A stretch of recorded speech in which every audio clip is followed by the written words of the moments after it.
નીટની પરીક્ષાને ધ્યાનમાં રાખી 22મી જૂન સુધી ટેલિગ્રામ પર રહેશે પ્રતિબંધ. કેન્દ્ર સરકારના પ્રતિબંધના નિર્ણય સામે થયેલી ટેલિગ્રામની અરજી દિલ્હી હાઈકોર્ટે ફગાવી. જેલમાં બંધ વિદ્યાર્થી પણ નીટની આપી શકશે પરીક્ષા. કોર્ટની ટકોર, શિક્ષણના અધિકારો બધા માટે સરખા. 2024માં યોજાયેલી લોકસભાની ચૂંટણીમાં મહિલા ઉમેદવારનું પ્રમાણ ફક્ત 10%.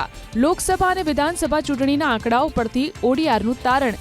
2024ની લોકસભા ચૂંટણીમાં 8,360 ઉમેદવારો પૈકી મહિલા ઉમેદવારોની સંખ્યા હતી 800.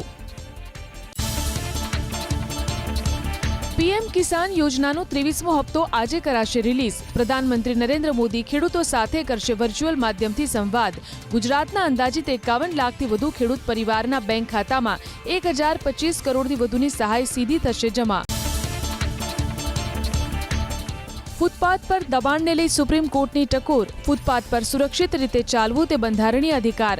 દરેક રસ્તાની સાથે ફૂટપાથની હોવી જોઈએ વ્યવસ્થા.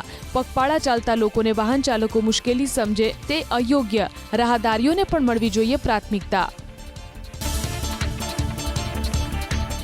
નીટની પરીક્ષાની તૈયારીઓને લઈને આજે દેશભરમાં મોક ડ્રીલ. એનટીએ તૈનાત કર્યા 2 લાખ કર્મચારી. પરીક્ષા કેન્દ્રમાં ઇલેક્ટ્રોનિક ડિવાઇસ લાવવા પર પ્રતિબંધ. બેલ્ટમાં મોટા બક્કલ, ધાતુની ચીજો લાવવા પર પણ રોક. પરીક્ષા કેન્દ્રમાં ભારે ઘરેણાં પહેરીને આવવા પર મનાઈ.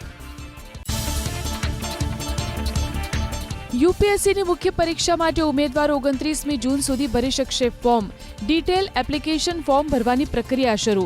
પ્રિલિમ પરીક્ષામાં પાસ થયેલા ઉમેદવારો 29 જૂન સાંજે 6 વાગ્યા સુધી કરી શકશે અરજી. ફોર્મ ભરવાની પ્રક્રિયા પૂર્ણ થયા બાદ મુખ્ય પરીક્ષાની તારીખ કરાશે જાહેર.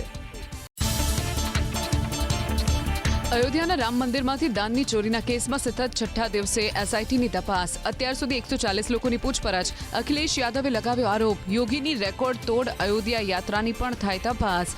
એસઆઈટીની તપાસમાં વિશ્વાસ નથી તેમ કહી કર્યા પ્રહાર.